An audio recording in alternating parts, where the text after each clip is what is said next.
कोकण निर्मिती आणि चिपळूण ह्याचा काहीतरी संदर्भ आहे। तो काय आहे? तेव्हा त्याला सप्त कोकण म्हणत होते। आता ही भूमी भगवान परशुराम यांनी निर्माण केली असे उल्लेख सापडतात। कोकणात उतरताना त्यांच्याबरोबर अनेक आदिवासी वस्ती होती। ती आदिवासी वस्ती ही परशुरामाबरोबर नवीन जिथे जागा निर्माण झाली तिथे वस्ती करायला येणार होती। त्या पर्वतावरून उतरताना अनेक लोकांना अनेक समस्यांना सामोरं जावं लागलेलं आहे। आता त्या समस्या काय होत्या? पहिलं तर तो रस्ता चांगला नव्हता। रस्ता फार खडतर होता, उतरताना फार त्रास व्हायचा, काही ठिकाणी तर खूप घसरण होती। एक वैशिष्ट्य कोकणातलं कायम सांगितलेलं आहे ते म्हणजे कुठून पाण्याचा उगम होईल आणि कुठून पाणी झिरपेल याचा अंदाज कोणालाही लावता येत नाही। हे काही जुन्या ग्रंथांमध्ये पण उल्लेख आहेत। 2000 वर्षांपूर्वी पेरिप्लस ऑफ एरिथ्रियन सी मध्ये पण हे लिहिलेलं आहे।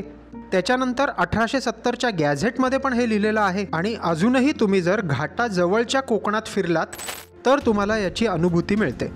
आता घसरडी वाट आहे, खूप जास्ती चालायला अवघड पडते।